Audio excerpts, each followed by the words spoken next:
Bom, boa noite a todos. Vou dar mais um minutinho aqui para as pessoas entrarem, ajustarem aí o áudio, marcarem aí o like, compartilhar com quem gosta, porque os temas bacanas assim a gente tem que compartilhar, né? Não ficar só compartilhando as outras coisas no WhatsApp aí. Então, vou dar mais um tempinho para vocês compartilharem, darem o like, que daí o Facebook entende que o conteúdo é relevante e espalha para mais gente. Aí a gente tem quase mais de 2.000 pessoas no nosso Facebook. Então, quanto mais as pessoas interagem com os nossos conteúdos, mais o Facebook avisa as pessoas que seguem a nossa página. Então, enquanto isso, vocês vão ajustando aí, eu vou dar os recados iniciais. Bom, então, estamos continuando com o nosso atendimento fraterno, tá? Tá sendo um trabalho muito legal, muito gratificante, assim, para a equipe que faz o atendimento fraterno dar o feedback para a gente que, tá, que é muito importante esse trabalho ter continuado durante toda, todo esse período de pandemia. Eles atenderam bastante pessoas. Então, quem quiser, quem estiver precisando, eu sei que as pessoas que sempre frequentam aqui as palestras online já sabem, toda vez a gente dá esse recado, mas é importante que vocês, se vocês conhecerem alguém que esteja precisando de uma conversa, de um, de um bate-papo, indica para eles também, é só mandar o nome e o telefone para contato@cedivinomestre.org que alguém da equipe de atendimento fraterno entra em contato, tá funcionando, tá legal, pode confiar que a pessoa vai retornar para vocês, tá bom? Então indica lá que tem muita gente me perguntado sobre os passes, porque as coisas estão reabrindo, mas o Divino Mestre ainda não tem previsão para retorno, já tem todo um plano traçado para retorno, mas ainda não tem uma data definida.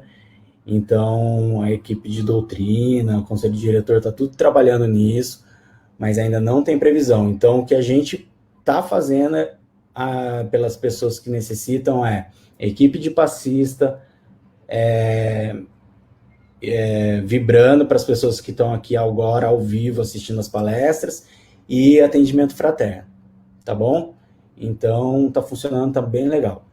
A campanha Acolha uma Família também já distribuiu mais de 1.300 cestas e mais de 60 enxovais.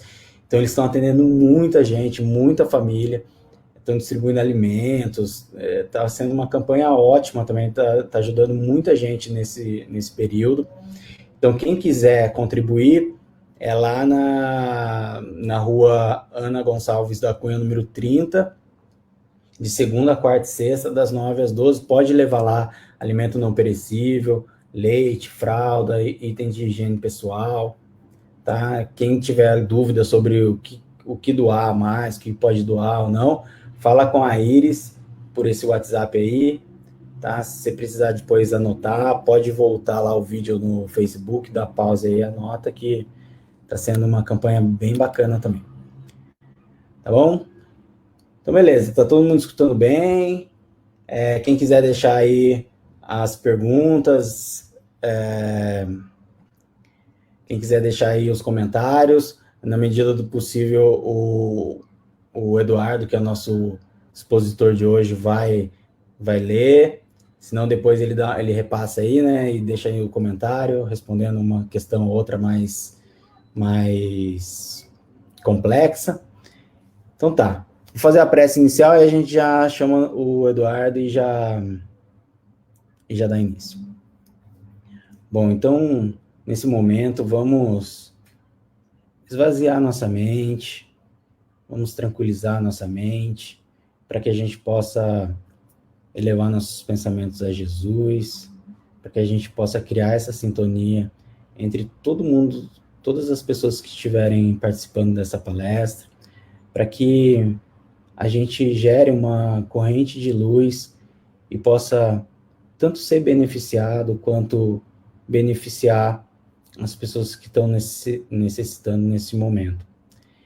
Que essa corrente de luz acalme nosso coração, nos dê paz, nos dê tranquilidade, para que a gente possa continuar firme e forte na nossa jornada evolutiva.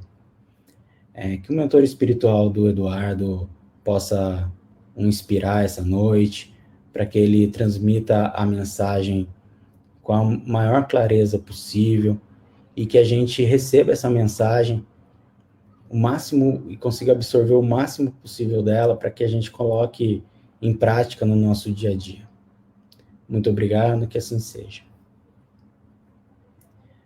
Bom, então, o nosso expositor de hoje, como eu falei para vocês, é o Eduardo Borges, que vai trazer aí o tema genialidade, o passado se repete no presente. Boa noite, Eduardo. Boa noite, Leandro. Obrigado pela oportunidade que vocês nos concedem. Então, vamos trabalhar. Vamos lá, vou deixar você aí à vontade, estou aqui no backstage, se precisar de alguma coisa, pode contar comigo. Muito obrigado. Volto no final aí para a gente se despedir e para falar das próximas palestras. Até mais. Muito bom. Obrigado, Leandro. Boa noite a todos. Que Jesus nos abençoe nos esforços que empreendemos todos na divulgação da doutrina espírita, que é tentativa de trazer o pensamento de Jesus de volta. O tema de hoje se refere certamente à reencarnação. Particularmente, todos nós ficamos muitas vezes abismados, né, assim, com a surpresa de ver certos gênios se mostrando aqui na Terra. E, de fato, nós achamos, né, Kardec já apontava para isso, que esses episódios, né, dos gênios precoces, eles têm uma explicação consistente com a reencarnação. Também, de fato, a reencarnação não foi uma invenção da doutrina espírita. Os espíritos disseram a Kardec que nós reencarnamos várias vezes, tantas vezes quanto for necessário no nosso processo de libertação das nossas dificuldades morais e o nosso crescimento também intelectual, que é fruto do nosso esforço. Então, o próprio cristianismo, né, falava, né, da reencarnação, e nós vamos ver, né, assim, hoje alguns episódios. Na medida que a gente vai desenvolvendo, eu vou falando de onde nós trouxemos essas ideias, né, assim, esses paralelos com esse passado aí da reencarnação. Todo esse material, melhor, quase todo, está na literatura espírita. Alguns eu trouxe da literatura não espírita ou da internet.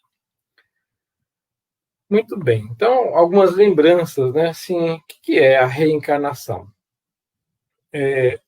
Então, de fato, né, é um dos pilares da doutrina espírita e nos explica a doutrina que nós somos espíritos encarnados, né? Nós somos donos provisórios de um corpo físico.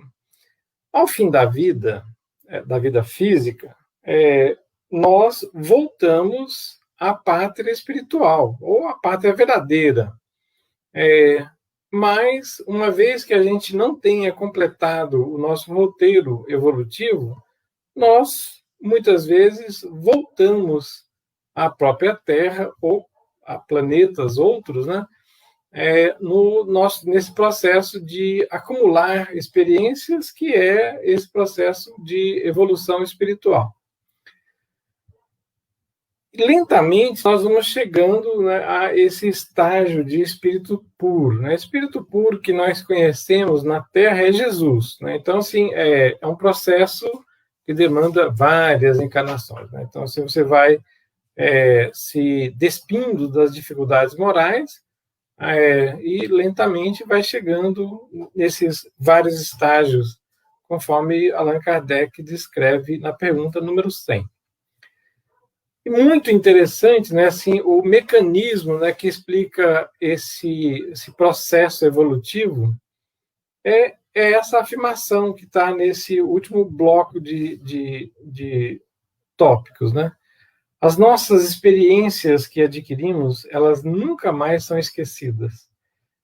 Desde a menor das experiências, por algum modo, né, ligado ao perispírito, essas experiências estão gravadas de modo indelével, né? Assim, você pode acessar essas experiências e a consequência disso é uma frase, né, que Joana de Ângeles nos diz algumas vezes, né?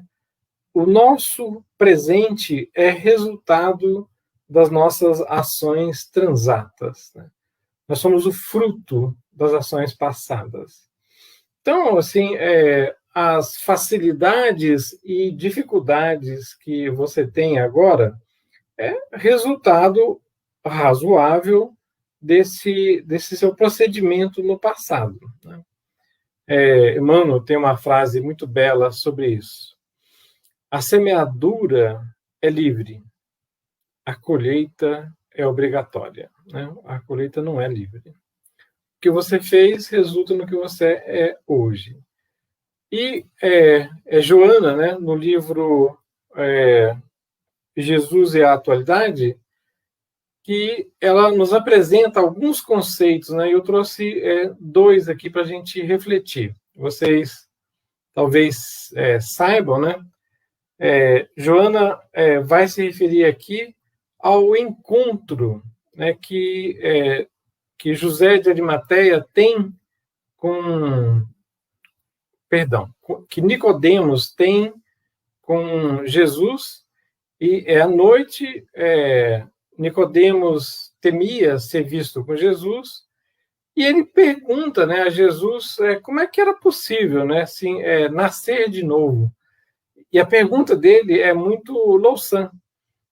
Será que a pessoa vai ficando velho, vai se encolhendo e volta para a barriga da mãe, né? E Jesus sorri e esclarece, né, que é preciso nascer da água e do espírito. Da água significando a experiência da matéria. E a experiência clássica, né, do Tabor, né, no Monte Tabor, Jesus conversa com Elias e Moisés. E João, Pedro e Tiago ficam maravilhados, né, com o que veem. E perguntam, né, não é o caso de construirmos aqui um tabernáculo? E Jesus responde, ainda não. Ainda não.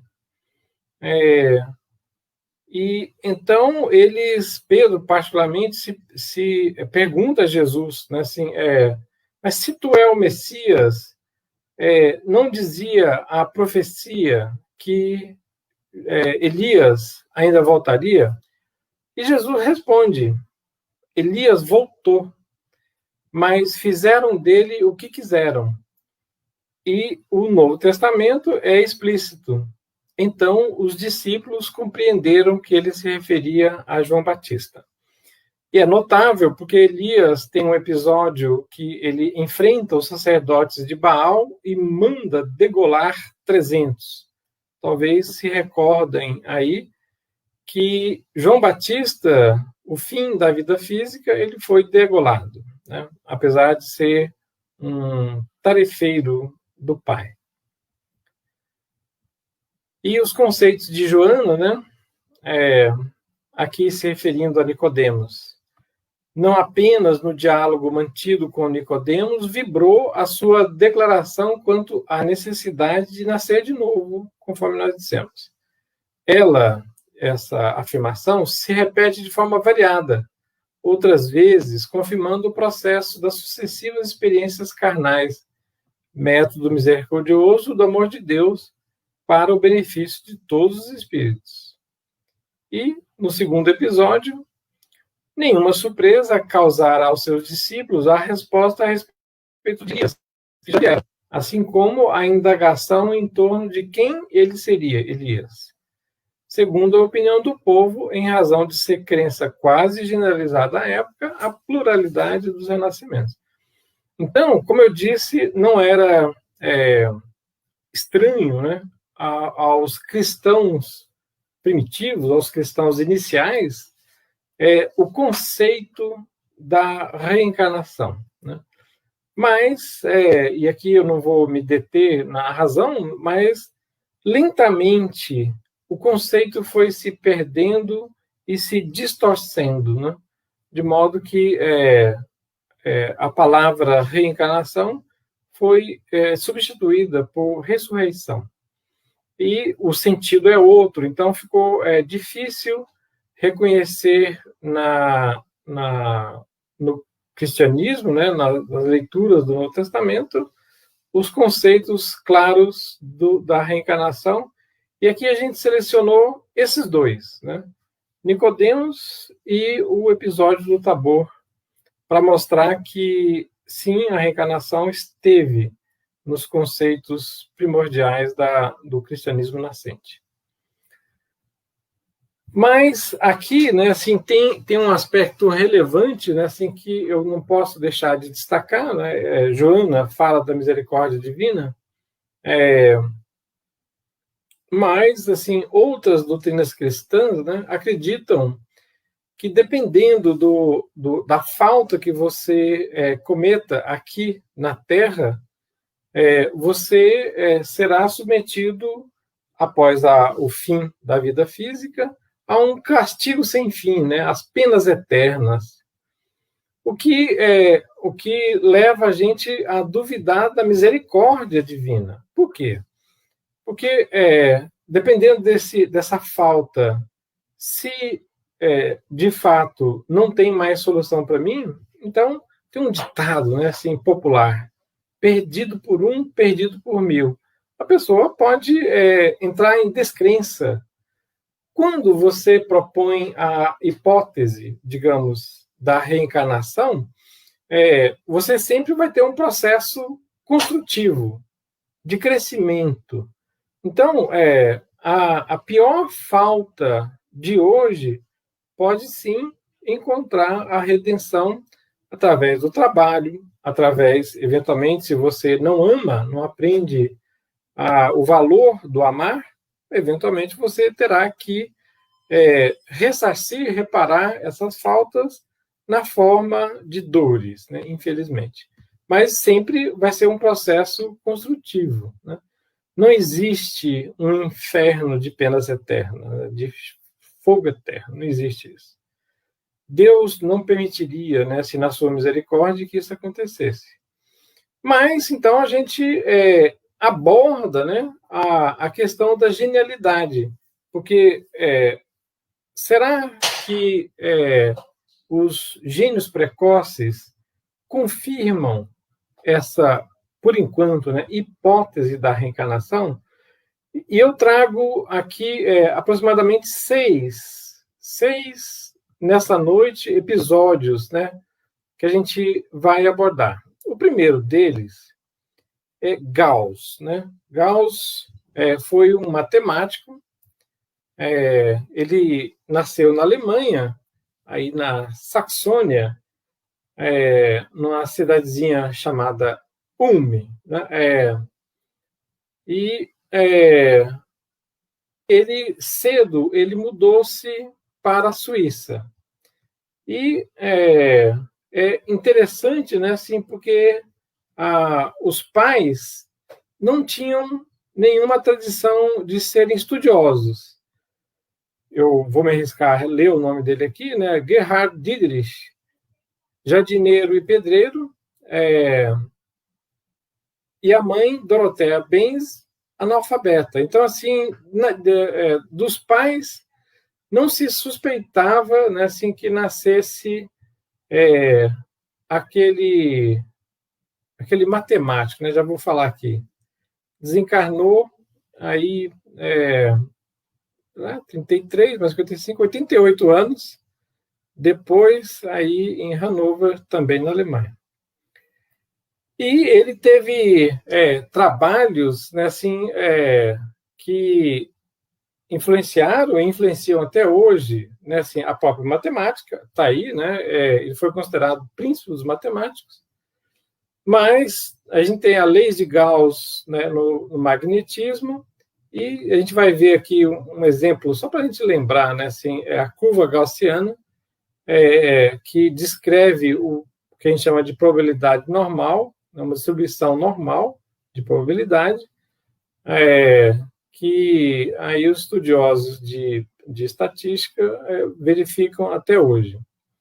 Mas não é tanto, né, sobre as contribuições de Gauss que eu queria mencionar. Tem um episódio, aí está o nome inteiro, né, do Gauss, Johann Carl Friedrich Gauss.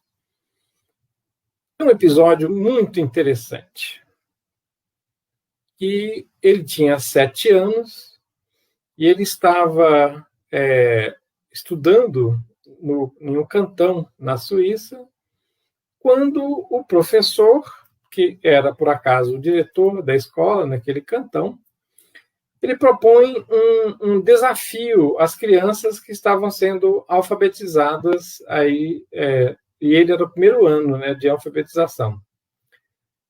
E, assim, é um episódio que me marcou, né, eu li, nunca mais esqueci. Era assim, era você somar 1, mais 2, mais 3, mais 4, mais 5, mais 6, mais 7, até mais 99, mais 100, quanto que daria? Aí as crianças começaram e um menino de 7 anos levantou-se e respondeu: a soma dá 5.050. E o professor, irritado com a petulância do menino, mandou que ele fizesse a conta. E aí as crianças tentaram, né? 1 mais 2, 3, mais 3, 6, mais 4, 10, mais 5, 15, mais 6, 21, e já se perdiam, né? Assim, as crianças eram muito novas. Aí o professor, depois de 1 hora, eles tentando, desistiram, o professor começou a fazer a conta, né, com eles. E, óbvio, né? Para a surpresa do professor, a resposta era 5.050. E o professor, engraçado, ele acertou a resposta. E ele perguntou, né, ao menino Gauss como que ele tinha feito a conta. E a genialidade está no detalhe, né? Porque ele respondeu muito simplesmente, muito fácil. Ele somou o extremo. 1 mais 100, 101. 2 mais 99, 101. 3 mais 98, 101. 4 mais 97, 101. Só dava 101, né? Ele foi somando a soma dos extremos, né? Assim, é uma propriedade, né? Eu já vou descrever o que é isso, de uma sequência de números. Só que ele tinha 7 anos. E, muito interessantemente, ele descobriu uma propriedade, né? Eu chamei de princípio, mas é uma propriedade de progressão aritmética, para quem ainda se recorda o que é isso. E notável, aos 11 anos, ele publica uma memória sobre as propriedades de progressão aritmética. Não bastasse isso, aos 12, ele publica uma outra memória sobre progressão geométrica, né? Eu não vou nem me deter aqui explicando, mas com 11 seria uma surpresa muito grande, né? Eu estudei PA quando eu tinha 16 anos. Só que eu não inventei a PA. Eu estudei o esforço de Gauss, né, publicado quando ele tinha 11. No mesmo ano eu estudei sobre PG, aí um pouquinho mais complicadinho, tal, sim. Mas para a gente se admirar, né, assim, sobre o trabalho desse matemático aí, né, que eu tirei essa foto da internet. E aqui, nós, né, que estamos aí padecendo, né, das 1000 estatísticas sobre a nossa pandemia mais querida, né, Covid-19, aí temos a distribuição gaussiana de probabilidades, né? É um fruto de um trabalho de Gauss aí nesse período, né, entre século XVIII e XIX. A pergunta não é razoável que um garoto de 7 anos, né, assim, faça as intuições que ele teve quando estava... Hoje já nem sei mais, né? Na minha época chamava primário. Outra surpresa, né, de genialidade em outra área, né, no caso na área da música, é Mozart, né? Então, Wolfgang Amadeus Mozart, e a gente dá alguns dados só para a gente se localizar. Nasceu na Áustria, né, na cidade aí, agora sim, em 1756. Olha só que interessante, também século XVIII. E Mozart, assim, sem dúvida, né, assim, foi um dos maiores compositores em que a história da Terra registrou. E abandonou, né, voltou à pátria espiritual em 1791, portanto, relativamente jovem. Né? Mozart faleceu relativamente jovem. Aliás, menos, hein? 34, 35 anos, muito novo. Opa, como é que é? Assim, a gente traz 2 episódios aqui sobre ele, né? O primeiro é esse aí. Ele começou a tocar aos pianos aos 3 anos, então ele mal andava e ele já tocava piano. O pai, que era violinista, obviamente não tinha o brilho do filho. Quando ele tinha 6 anos, ele passeava com Mozart pela Europa, exibindo os dotes, né, do garoto. Olha só, aos 6 anos, Mozart compõe o primeiro minueto, né, um tipo de composição.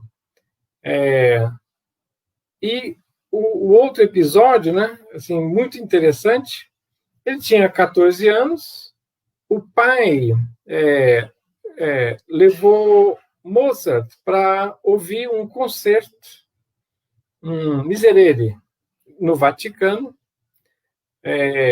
uma composição de um italiano, e a partitura, né, do Miserere era escondida a 7 chaves, era proibido que os cantores tirassem a partitura dos escritórios do Vaticano. E então, Mozart voltou a Viena e copiou, né, na pauta o concerto inteiro. Ele teve uma oportunidade de escutar novamente o mesmo grupo cantando o mesmo concerto. E ele ficou irritado com ele mesmo, porque ele percebeu que ele havia errado 2 notas, né, um concerto longo. E o Papa, quando soube do episódio, então o condecorou, né, e ele tinha 14 anos. Então, alguns desses gênios, eles chegam à Terra praticamente prontos, em função exatamente do que haviam plantado, né, nesse passado. Aí a figura de Mozart. Esse, né, todos nós reconhecemos como sendo um grande gênio, né, Einstein. Aí vamos lembrar algo de Einstein. Interessante que hoje boa parte dos gênios, né, são alemães, mas a gente vai ver alguns brasileiros daqui a pouquinho. Então, ele renasce, né? Eu fui cuidadoso, todos eles, vocês notaram, eu coloquei renasce em Ulm, em Württemberg, na Alemanha, no século XIX. Notem, foi 10 anos depois da partida de Kardec. E ele desencarna em Princeton, nos Estados Unidos. Ele havia migrado por conta da perseguição aos judeus, ele era judeu. Aí, em abril de 55. Aí, assim, o que mais de importante, né? Ele é considerado por muitos o pai da física moderna. A física clássica havia sido fundada por Newton, Isaac Newton. Aliás, Sir Isaac Newton. Mas Einstein trouxe uma revolução, né? Eu vou falar um pouquinho sobre, assim, evidentemente, né, assim, todos ou muitos, né, conhecem que Einstein trouxe uma contribuição muito grande, né, sobre a teoria da relatividade, né? Assim, o tempo é relativo à velocidade que o corpo ele está percorrendo. Então, assim, né, eu não queria me deter muito no conceito, mas é uma diferença bastante grande, né, em relação à proposta de Newton, e muitos dos fenômenos cósmicos, né, são melhor descritos com a proposta da relatividade de Einstein. Poucos sabem, Einstein fez a proposta da teoria da relatividade quando ele tinha 26 anos. Só para a gente... Mas o reconhecimento da relatividade demorou, porque acho que eu tenho que dizer assim, era difícil entender qual era a proposta da relatividade. Mas em 21, alguns, né, podem saber, né, a sua célula fotoelétrica, aquele dispositivo que fica aí junto a alguns postes de energia elétrica e que provocam, né, o acendimento automático da luz, né, porque recebe a claridade, desliga ou liga. E Einstein fez a proposta do efeito fotoelétrico. A gente vai ter uma palavrinha sobre isso aqui. Está aí a figura desse gênio que nós aprendemos a respeitar, e uma outra figurinha, né, assim, mostrando, né, assim, mais ou menos o que é o efeito fotoelétrico. Você tem fótons que incidem numa placa de material próprio para isso, né, muitas vezes um semicondutor, e ao ter essa incidência, esse fóton que detém um nível de energia, ele arranca, né, elétrons da placa do material semicondutor. E ao arrancar o elétron, ele pode, se estiver num circuito, ele gera uma corrente. E isso é o bem básico do efeito fotoelétrico. Agora, pasmem, né? A gente está falando sobre isso numa palestra espírita. Onde é que nós queremos chegar? Nesse lugar aqui. Hermínio Corrêa de Miranda, e a gente vai falar um pouquinho sobre Hermínio hoje, ele faz uma proposta que Einstein seria a reencarnação de Demócrito. Demócrito, quem aqui é Demócrito? Né? Então, vou falar um pouquinho sobre ele. Ele renasce nesse lugar aí, Abdera, na Grécia, nesse ano, mais ou menos, né, 460 antes de Cristo, 460 antes da era cristã, e ele foi discípulo de Leucipo. A gente vai falar sobre o que eles propuseram na época. Desencarna 90 anos depois, né? Então, para aquela época, era uma vida bastante longa.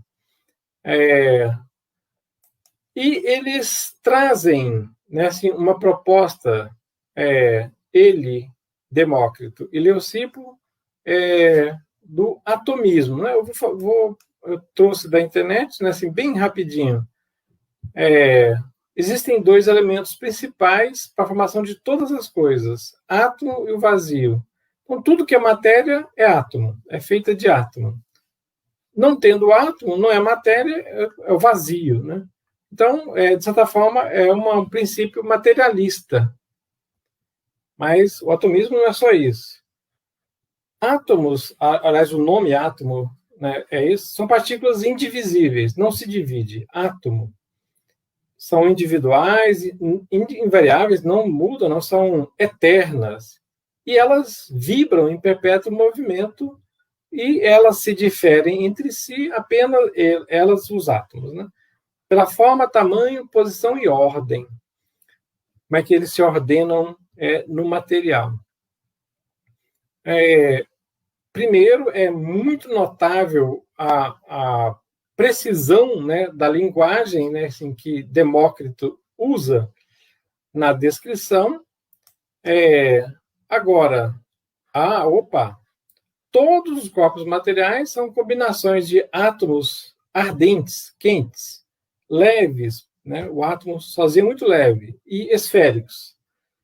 O deslocamento dos átomos em várias direções forma uma pluralidade de mundos.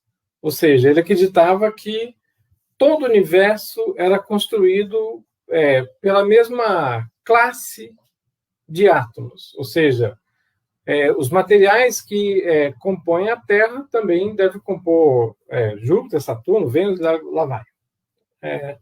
Aí a figurinha dos dois, né, só para a gente reconhecê-los. Esse aí é Leucipo, e esse aí uma estátua de Demócrito. Por que a gente fala isso? Né?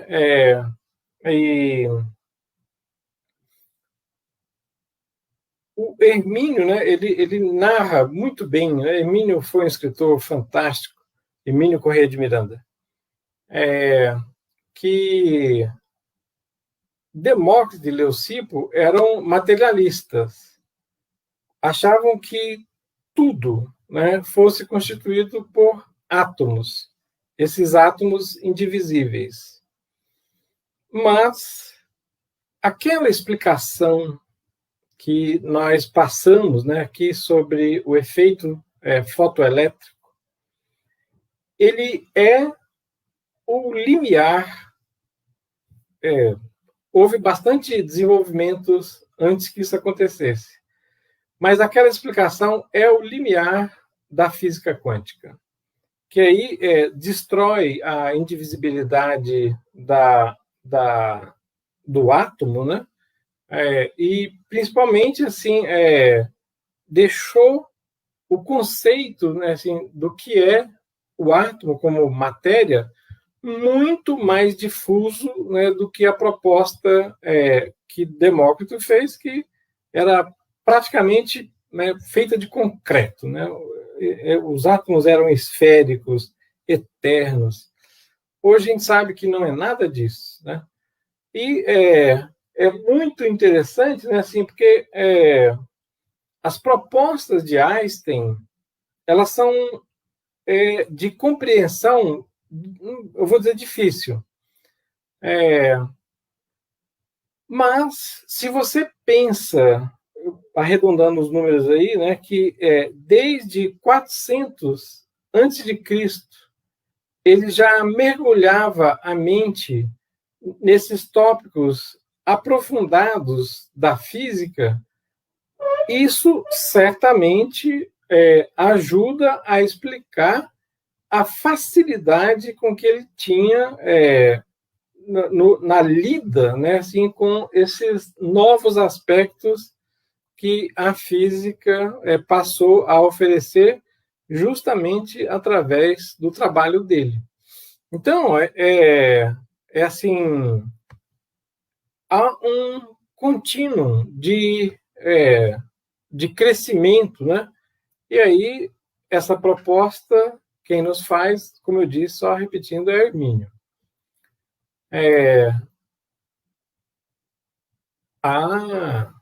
Mas há aspectos, assim, aqui vamos só repetir, né? Nós falamos Gauss, Mozart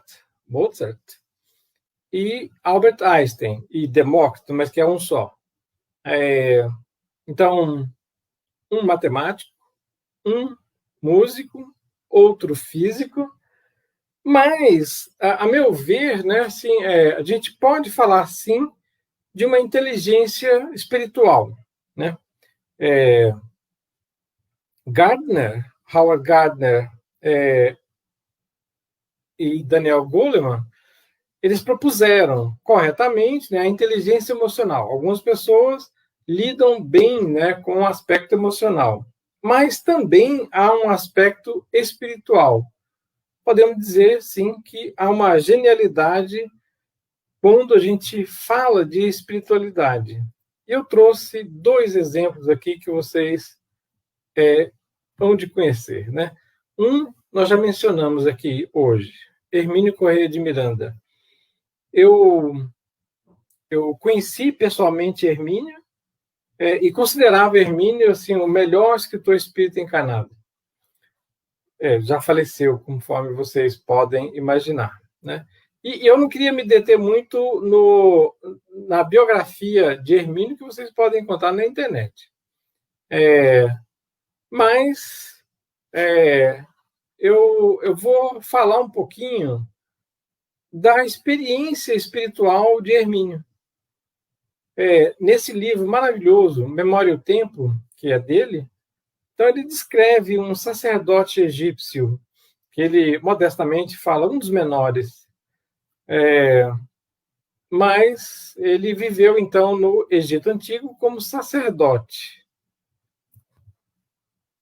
Ele, mais tarde, reencarnaria na época do Cristo, né? E se vocês lerem o livro Paulo Estevão, de Emmanuel, vocês verão, né, a descrição do trabalho de um apóstolo que se ajuntou ao grupo de discípulos após a partida de Jesus. E o nome dele era Barnabé.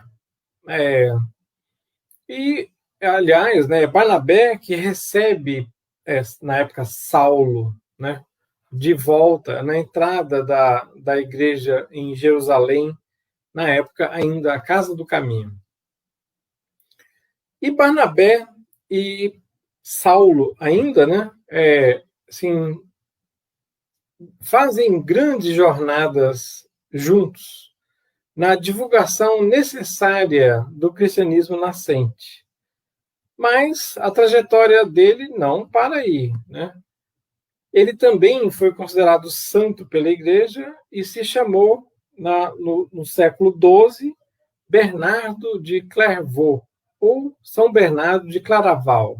Podem ver as duas.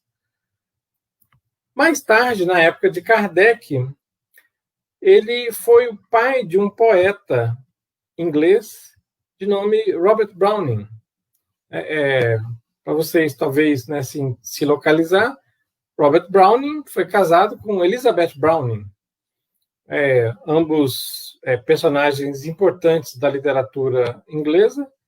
E ele conta, né, assim, que algumas das perguntas constantes de O Livro dos Espíritos foram sugestões dele. E nessa existência, Hermínio Corrêa de Miranda. Né, assim, o que eu quero dizer com isso? Hermínio se dedica a Jesus há muito tempo. Então, assim, é um espírito que trabalha na construção de um mundo melhor, como veem aí, há séculos. Então, isso explica, né, assim, a facilidade enorme, né, assim, que Hermínio tinha, por exemplo, de dialogar com os espíritos. Explica também o interesse, né, assim, sobre temas dentro da doutrina, como mediunidade, animismo, a reencarnação, né? esses três temas assim, estiveram presentes em quase toda a literatura vasta de Hermínio. E aqui, né, a gente, né, trouxe da internet algumas figuras. Né? Ele descreve de uma maneira poética, né, assim, que acompanhava nas experiências da Palestina, Saulo, muitas vezes pés descalços, pouco recurso na divulgação do cristianismo nascente. Ou aqui, Bernardo de Clairvaux, uma imagem que eu tirei da internet, e mais tarde, Hermínio Corrêa de Miranda. Assim, pode ser minha visão, né? Assim, um ar simpático, amoroso, né? Que, se vocês lerem os livros de Hermínio, né, vão ver assim a amorosidade com que ele trata os espíritos imperfeitos, que são atendidos nas reuniões mediúnicas. Aí eu trouxe 3 livros, né, de tantos. Diálogo com as Sombras, a opinião de Ivone do Amaral Pereira sobre esse livro é justamente o livro que Kardec não escreveu, mas que deveria ter escrito. Então, é um livro que descreve as técnicas, né? Está escrito mais difícil de ler aí, né? Teoria e prática no diálogo com os espíritos. O livro é maravilhoso, né? Alguns sabem, eu sou frequentador lá do Seara de Luz, nós estudamos esse livro lá. Outro livro muito precioso, né? Diversidade dos Carismas, que inclusive esse título, né? Ele tira coincidentemente, de uma epístola de Paulo. A gente não consegue contar a história inteira aqui. Mas o livro é riquíssimo, falando sobre mediunidade, os diversos tipos de mediunidade, e um estudo cristalino sobre animismo, né, que todos deviam conhecer. E outro, né, que eu escolhi, eu tenho uma paixão por esse livro, né, A Memória e o Tempo, que narra, né, os princípios que levam, por exemplo, a pessoa a esquecer o que fez, ou a se lembrar, ou esses episódios, né, que a gente está aqui refletindo, em que explica, né, assim, por que a pessoa comparece ao palco da encarnação uma genialidade absoluta. O Bezerra de Menezes, né, bem sabem que é um brasileiro, aliás, Hermínio é um brasileiro. Hermínio nasceu em Volta Redonda. Bezerra no Riacho do Sangue, no Ceará, aqui no Brasil. Mas o que a gente quer se referir aqui, bem rapidamente, né? O próprio Divaldo conta, né, que no livro Ave Cristo há um espírito, né, que se reencarna, né, no livro 2 vezes. É Quinto Varro e Quinto Celso. É alguém que trabalha por Jesus desde que, no fundo, ele é morto em nome do Cristo nessas 2 encarnações, né? Como Quinto Celso, ele vem a ser morto, queimado aí no Coliseu Romano. E 19 séculos depois, reencarna no Brasil como Adolfo Bezerra de Menezes. Então, assim, a gente está falando sobre genialidade, mas assim o aspecto emocional, né, assim, o aspecto de amorosidade, né, que eu chamei de espiritualidade, que transpira, né, assim, na tarefa toda de Bezerra de Menezes, é muito grandiosa e fruto exatamente dessas tantas experiências em que ele veio treinando, né, essa amorosidade, culminando aí com uma vida de um apóstolo, né? Aliás, considerado o apóstolo do Espiritismo no Brasil. Mas não é só isso, né? O próprio Hermínio, né, a gente vai nos deter daqui a pouquinho, né, num certo livro, ele narra a trajetória espiritual de Napoleão Bonaparte. E aqui, né, nós temos que ser muito breves. Mas ele conta que Napoleão, o gênio militar francês, né, que esteve no palco de lutas na França logo após a Revolução Francesa, mas no Egito, 2000 anos antes do Cristo, ele foi Tutmés III. Depois ele se reencarna como outro gênio da estratégia militar, Alexandre Magno, na Macedônia. Olha o interessante. Alexandre conquista uma grande parte, né, do mundo conhecido. Ele chegou até a Índia, mas ele conquista o Egito, e no Egito ele constrói uma cidade, né, de nome Alexandria. Outro gênio estrategista militar é Júlio César, né, Caio Júlio César. Olha o interessante. Júlio César invade uma grande parte da Europa e, por fim, conquista o Egito. E o Hermínio conta, né? Não é por coincidência, é porque há milênios atrás, né, ele havia sido um faraó no Egito. E mais tarde reencarna-se na França, de fato na ilha de Córcega, com o nome de Napoleão Bonaparte. E esses episódios estão escritos nesse livro aqui, ó, que é de autoria do Hermínio Corrêa de Miranda. E aí, só para a gente lembrar, né, Tutmés III, Alexandre Magno, um afresco com a representação dele, Caio Júlio César. Eu olhei muito para essa estátua e lembrando nas figuras dos faraós egípcios que eu já vi. E Napoleão, né? Assim, eu acredito fortemente, né, assim, que há uma planificação divina, né, assim, para essas vindas do mesmo espírito. E nesse livro, né, se vocês tiverem a curiosidade, vão ver que, inclusive, as estratégias entre esses espíritos coincidem. E o Hermínio conta, não é coincidência, né? É de fato, porque são o mesmo espírito, né? O que eles construíram, né, assim, vem à tona em cada uma das experiências reencarnatórias que estão aqui na Terra. E aqui, né, 2 episódios aqui sobre a engenhosidade, né? Padre Bartolomeu de Gusmão, né, ele foi conhecido como Padre Voador, porque ele também nasceu no século XVIII,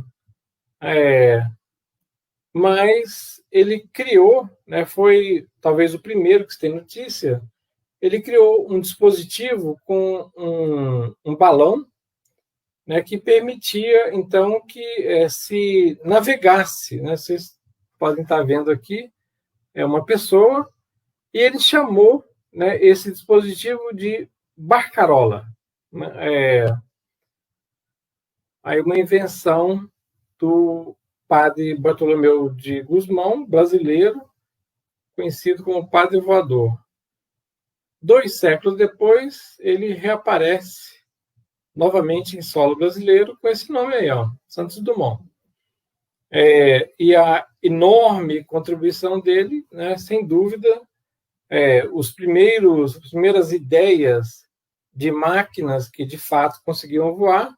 E aqui, ó, o Demoiselle, né, assim, de Santos Dumont, que veio depois do 14 bis, mas assim já começava a ter dispositivos semelhantes, né, assim, a aeronaves mais modernas, né, assim.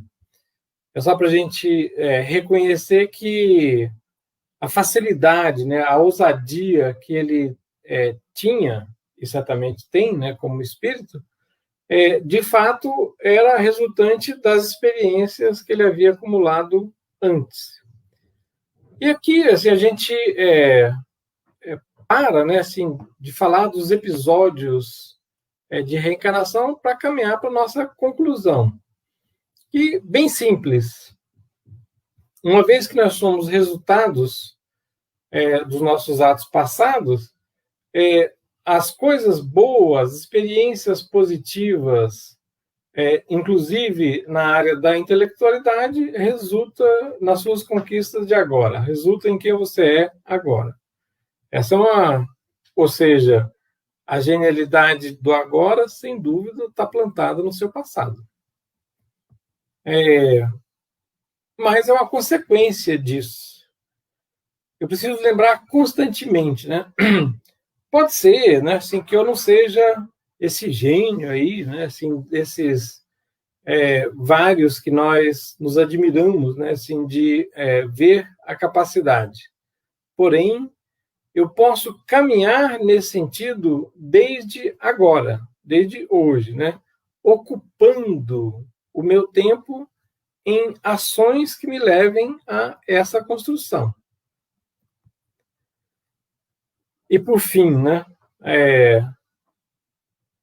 não basta eu ter uma iniciativa isolada. Eu preciso persistir nesse processo de construção.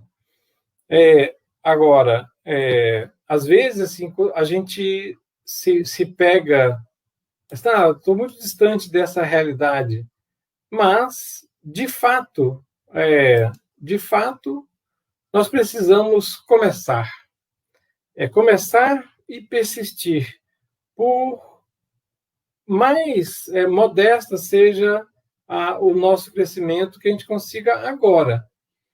Mas é preciso, sim, que a gente trabalhe. E notem, né, nos vários aspectos, né, assim, a inteligência musical, matemática, a inteligência física, a espiritual, a emocional, não é diferente. Então, nós podemos, sim, né, construir essa genialidade toda a partir do nosso esforço. Que Jesus nos abençoe justamente nas iniciativas, né, que nos levem a esse crescimento, permitindo, né, que as pessoas que estejam ao nosso lado também cresçam coletivamente. Muito obrigado. E como sugestão do Leandro, eu próprio vou fazer a prece, a qual eu convido a todos que se unam a mim em pensamentos, uma vez que estamos juntos virtualmente também em pensamentos. E nós nos dirigiremos a Jesus assim. Senhor, sabemos que Tu nos envias tarefeiros nas diferentes áreas em que brilharam na Terra, no plano espiritual, nos ensinando a caminhar mais rápido nessas mesmas áreas. Permita, Senhor, que não fiquemos unicamente na contemplação desses resultados obtidos por esses tarefeiros, mas principalmente que nos disponhamos a buscar o caminho do crescimento, favorecendo a caminhada nossa e de toda a sociedade na concretização do sonho, que é o Teu sonho, de um mundo melhor na Terra. Obrigado, Jesus, por essa oportunidade em que refletimos sobre Tuas lições aqui em torno da reencarnação. Permita que tragamos em nós esses conceitos para que, dispostos, animados com o verdadeiro ideal de alcançar essa concretização do mundo melhor na Terra, saiamos trabalhando, servindo, divulgando o Teu pensamento. Ampara-nos e fortalece-nos hoje e sempre. Que assim seja.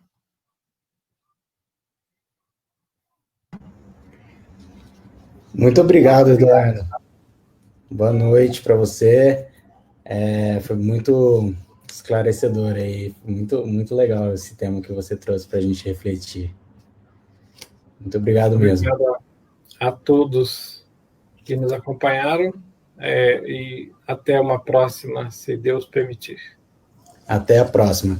Por falar próxima, eu vou só avisar aqui vocês que no domingo, dia 20, às 9h30 da manhã, tem o tema Reencarnação, Castigo ou Oportunidade, com a Maria Cristina, tá bom? Então, tá todo mundo que participou e está convidado.